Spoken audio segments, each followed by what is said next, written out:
Hello and welcome back to week 4 of the Mustang Rescue. Our 1965 coupe with the old 200 cubic inch 6-cylinder, which is running right now. Sounding a lot quieter. Get that new oil up through her. Sounding a lot better. A lot of the valve chatters settled down.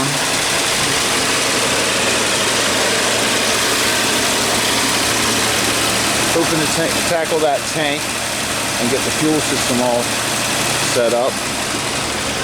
The reason I got it running at the moment is because I installed a new oil pressure gauge.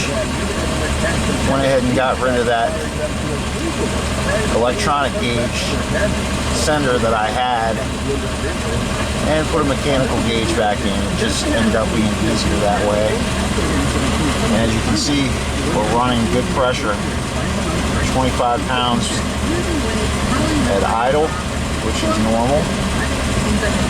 Been running through some wiring. Here, let's shut her down. I'm at least doing better at saving in my all-new. The stereo is working, as is obvious.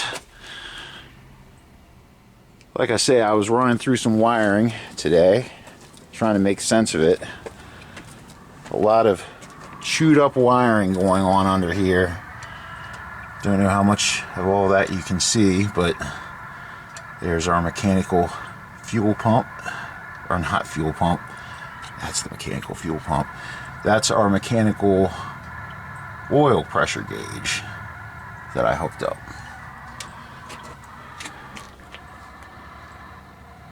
Radiator cap's a little loose. She's a little worse for wear. Gonna need a replacement on that.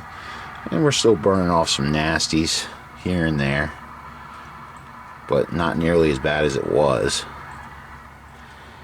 I know the wire that I've got going on here is not the best, but I can guarantee you it's better than what the previous person did. There's a little butchery going on, but I'm just kind of going through and making sure we got connections made where they need to be made. Sort of assessing the situation there, trying to make sense of it all. But yeah, there's still several wires that are sort of here and there disconnected. Anybody want to chime in the comments section? I'd certainly appreciate it. There's a black and red wire coming from where the trans runs back under the car. There's a bundle of wires coming up that make the connectors right there. And like I said, they'd been butchered and I made sense enough of it, but it's still not 100% correct. If anybody has any information on what that wiring is, what's happening there, the color codes and so forth, leave a comment. I'd certainly appreciate it, because I'm just kind of winging it.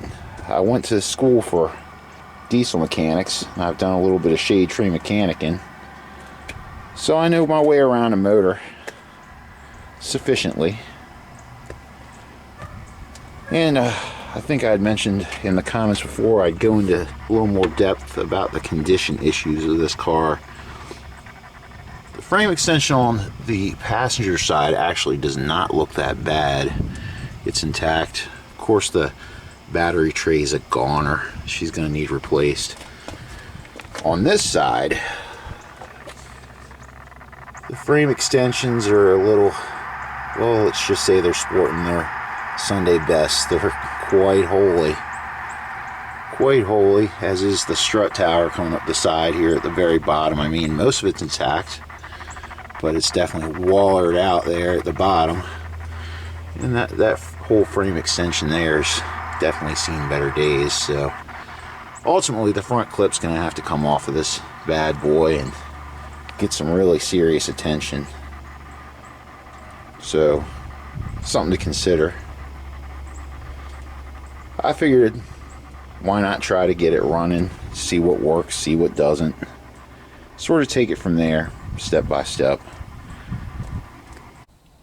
Just a couple more things.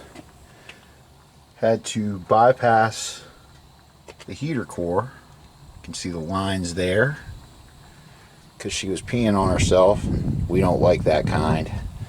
It's going to need a heater core. No big deal. They're easy to get to. Just right up under there, you can see we were catching the fluids in the little pail. It worked, but better just to keep everything in a sealed system and not have to worry about such things. Coming around to the back, my brother decided he wanted to hang a bumper on it. He's into prettying her up, and which is fine. I agree. I'm certainly more pragmatic, I believe, because my aim is to get it running good.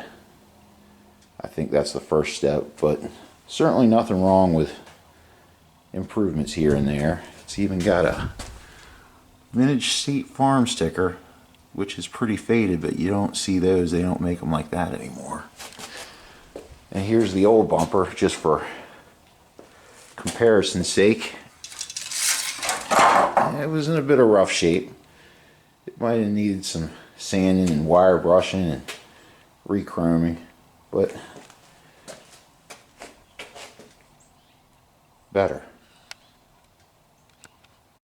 This has been just another brief update for interested parties. I hope you find it somewhat entertaining. I know I do. See you on down the road.